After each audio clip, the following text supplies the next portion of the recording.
Nagmamadaling lumabas si Toto pero tanging pusa lang ang kanyang nakita.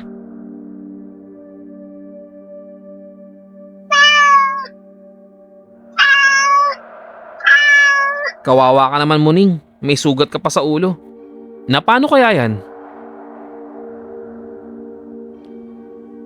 Lumapit siya para hawakan ng pusa pero muntik pa siyang kalmutin ito bago ito tuluyang tumalon sa bakod.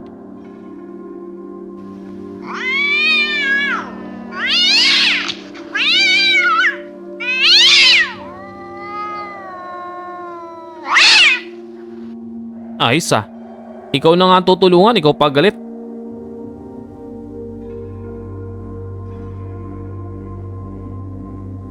Nang makalayo-layo ay muling nag-anyong ibon ng pusa saka lumipad palayo. Samantala, habang kumakain ng banana Q at soft drinks, ay hindi maiwasan ni Lay na magtanong kay Bong.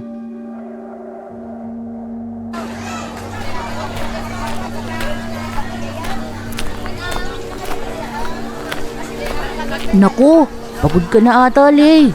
Pahinga muna kaya tayo dito. Hindi naman. Actually, nag-enjoy nga ako. Grabe, ang ganda pala dito sa Negros. Ang presko pa ng hangin. Sinabi mo pa. Saka bukod sa mga tanawin the best din ang mga tao dito. Kaway-kaway naman sa mga ligrense dyan. Agree naman ako dyan, Bong. Ang babait ng mga tao dito, super. Saglit na katahimikan ang nanaig sa pagitan ng dalawa. Huminga ng malalim si Lay, saka nagsalita. Bong, may gusto sana akong itanong sa'yo. Sige lang, Lay. Ano ba yun? May gusto ba si Gemma kay Toto? Ano ka mo? Muntik na akong mabilukan dun pakiulit nga yung tanong mo, Lay. May gusto ba si Gemma kay Toto? Halos masimot ni Bong ang soft drinks mula sa plastic. Napalunok siya at hindi agad nakasagot. Sumandal si Lay at napangiti. Okay lang kung hindi mo ako sagutin. Parang alam ko na kung anong sasagot mo. Kalimutan mo na yung mga sinabi ko. Tara, punta tayo doon. Mukhang maganda doon, oh. Nakangiting wika ni Lay, saka ito tumayo at naglakad palayo. Lay, kung alam mo lang sana kung anong pinagdadaanan ni Gemma para lang mahalin siya ni Toto. Maswerte ka't ikaw ang napiling mahalin ng pinsan ko. Mahinang tugon ni Bong. Sa kabilang banda, sa isang parte ng kagubatan bumagsak ang ibon na hindi nagtagal ay nag-anyong tao. Duguan ang parting ulo nito. Sumandal siya sa kapilit na kumuha ng dahon saka itinapal sa kanyang sugat. Hindi ako pwedeng makita ni Nicolas na ganito. Tiyak na magagalit yun at baka akong sunod niyang patayin. Tama, magpapagaling muna ako dito saka ko babalikan yung hambog na aswang hunter na yun. Kinahapunan, nasa labas naman ng ospital si Gemma. Tila malayo ang iniisip nang biglang may nagtakip sa kanyang mga mata. Kinagat niya ang kamay nito sa kasiniko. Agad naman itong napaatras. Aray! Toto, ikaw pala yan. Para ka kasing tanga eh. Kasalanan mo yan. Grabe ka talaga, Gemma. Kaya walang makalapit na lalaki sa'yo eh. Nakakatakot ka. Aba malay ko ba na darating ka? Teka, ikaw lang ba mag-isa? Baka mamaya may asungot kang kasama. Ha? Sino? Si Bong? Wala. Kasama nila yung mamasyal. Teka, bakit parang ayaw mo akong makita ha? Hindi naman sa ganon. Akala ko kasi nagpapahinga ka. Nakakainip kasi sa bahay eh. Kaya naisip kong pumunta dito. At least dito, maaaliw ako. Ganon. Anong tingin mo sa akin, payaso? Diyan ka na nga.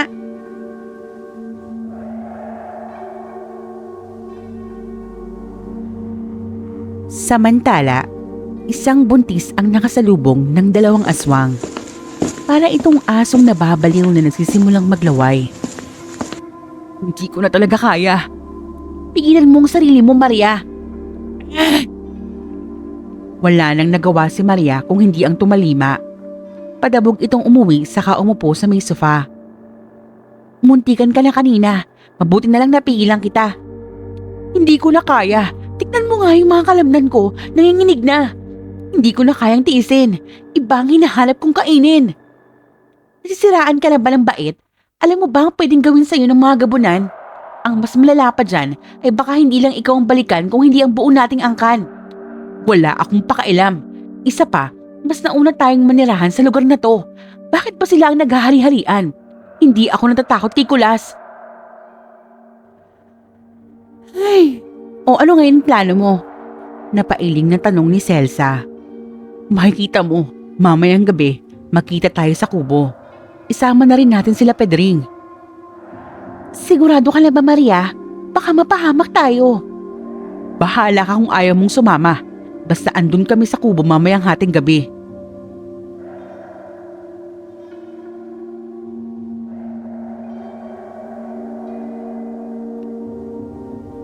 Madilim na nang umuwi sila Toto at Gemma. Nagpaiwan naman si Aling Lydia sa ospital para magbantay kay Mang Pido. Habang pauwi ang dalawa ay may nadaanan silang nagbebenta ng siomay. Kaya naman naisipan ni Totong ihinto ang sasakyan saka siya bumaba. Uy, teka, saan ka pupunta, Toto?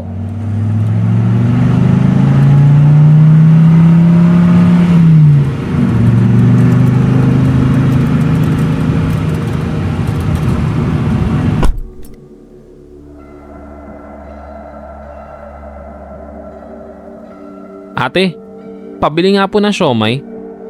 20 piraso ate. Paborito kasi namin yan. Oh, heto. Bagay na bagay kayo ng girlfriend mo. Huwag mo na siyang pakawalan, iho. Walang prenong sambit ng tindera. Bigla namang namula si Gemma sa kanyang narinig. Bahagya niyang hinawi ang buhok papunta sa likod ng kanyang tenga. Sasagot pa sana si Toto pero natigilan nang mapatingin kay Gemma. Minsan lang kasi niyang makitang nakangiti ito. Madalas kasi ay masungit si Gemma at laging aburido sa kanila. Jesus! Pati ako kinikilig. Kainin niyo na yung siomay bago pa lumamig. Napailing na lang si Toto nang biglang matauhan. Ibinigay niya ang siomay kay Gemma saka sila naupo sa may tabi. Hindi mo naman sinabing nagugutom ka pala. Sana kumain muna tayo doon sa may tapsihan malapit sa ospital. Nakita ko lang yung nagbebenta ng siomay kaya naisip kong dumaan. Wala ka bang narinig? Wala. Ano naman yung dapat kong marinig?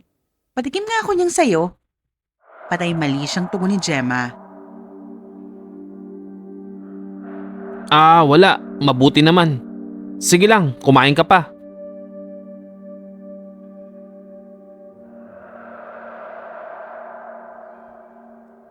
Hindi nagtagal ay umuwi na rin ang dalawa. Hinatid ni Toto si Gemma sa bahay nila Aling Lydia. Nandun si Lay na halatang nagulat nang makitang magkasama ang dalawa.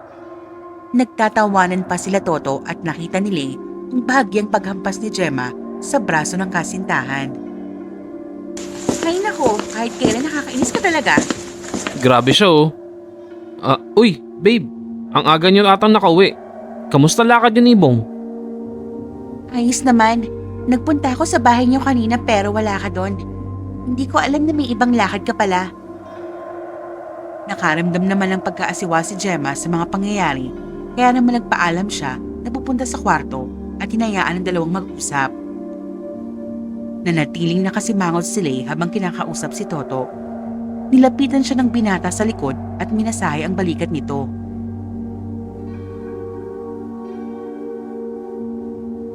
Masyado kaya atang napagod sa pamamasyal kanina. Kaya ang init ng ulo ng babe ko. Masahin na lang kita. Hindi na kailangan. Uy, nagtatampo ang babe ko. Sorry na at hindi ko nasabi sa'yo na pupunta akong ospital. Dinalaw ko lang naman si Itay saka magtatanong ng update sa mga doktor niya. Huwag ka na magalit. Hindi naman kita ipagpapalit eh. Talaga? Oo naman. Don't tell me nagsiselos ka kay Gemma. Hindi kami talo nun. Mas brusko pa sa akin yun eh. Pansamantalang naging kampante si Lay. Hindi na pinigilan ni Gemma si Lay na sumama kay Toto sa bahay nila. Wala naman siya sa posisyon para hadlangan silang dalawa. Si Lay ang kasintahan ni Toto at hindi siya. Sa paglalim ng gabi ay nagmamadaling nagtungo si Maria sa kanilang tagpuan.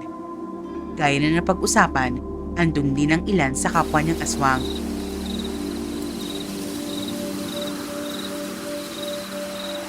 Alam kong matagal-tagal na rin simula nang huli kayong nakatikim ng karne ng tao. Pero ngayong gabi, hindi na natin kailangan pang pigilan ang ating mga sarili. May buntis akong nakasalubong kanina. Hanapin natin at sila ng anak niya ang magiging pagkain natin ngayong gabi.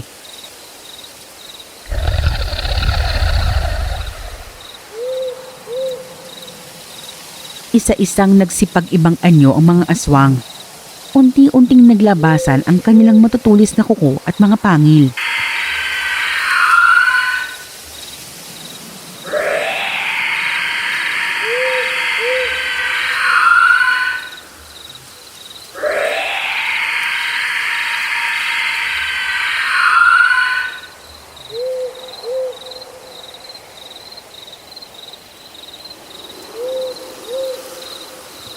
Subalit bago pa man sila tuluyang makalayo at makapaminsala, ay isang nilalang ang hindi nila inaasahang makita.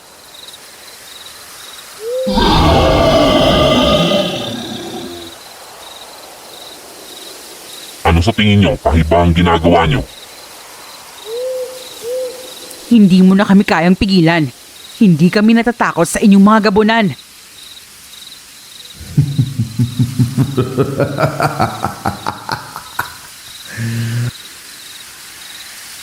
Sa isang iglap lang ay nawala ang gabunan. Bigla itong lumitaw sa harapan ni Maria saka nito ibinaon ang matutulis na kuko sa leeg niya. Pasugod na sana ang iba niyang mga kasama nang isa-isang nagsilabasan mula sa dilim ang iba pang nakatagong mga gabunan. Subukan niyo ituloy ang pinaplano niyo. Nang makita niyo ang hinahanap niyo.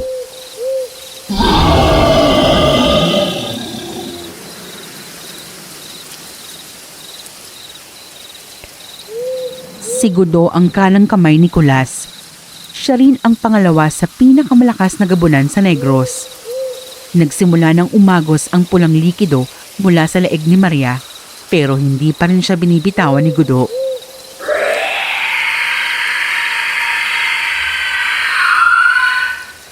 Maawa ka, Gudo. Hindi naman namin gustong suwayin kayong mga gabunan. Pakawalan mo na si Maria. Tama ang sinabi ni Celsa. Hinahanap lamang naming mga aswang ang panlasa ng sariwang karne ng tao.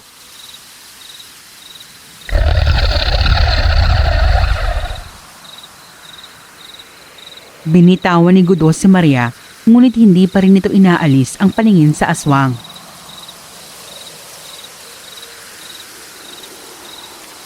Alam niyong mahigpit na pinagpipili ni Kulas na huwag muna tayong sumalakay. Ilalagay niyo sa kapahamakan, hindi lang ang inyong lahi, kundi na pati kaming mga gabunan. Nakalimutan niyo na yata na nasa Negros ngayon ang aswang hunter na si Toto.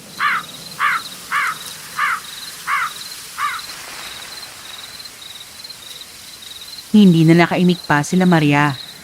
Nakaisip ng magandang plano si Gudo. Sa totoo lang ay kahit siya ay sabik na rin sa lasa ng laman ng tao.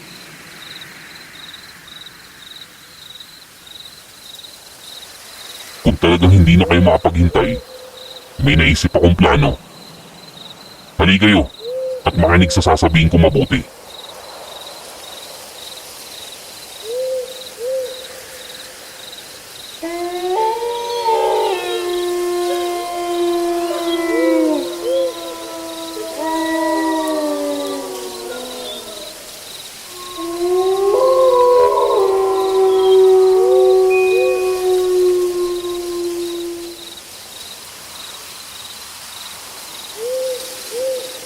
Napagkasunduan ng mga gabunan at ng mga aswang na sa ibang barangay na lang sumalakay.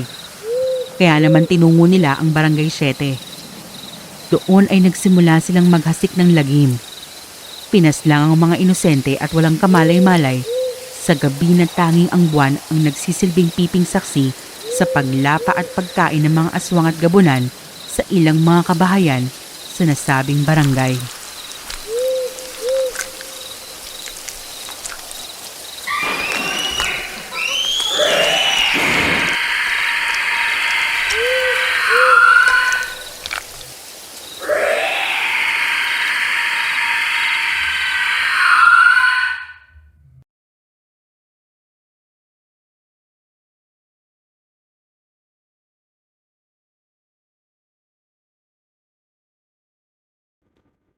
Maraming salamat po sa inyong pagsama at pakikinig at walang sawang pagsubaybay sa ating kwelang aswang hunter na si Toto, Aswang Hunter sa Negros.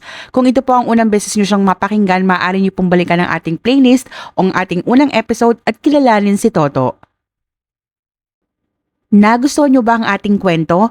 Huwag nyo pong kalimutang pindutin ang subscribe button at i-hit nyo na rin po ang ating notification bell on para lagi po kayong updated sa ating bawat kwento. Muli po on behalf of Mysterio, good night and God bless us all.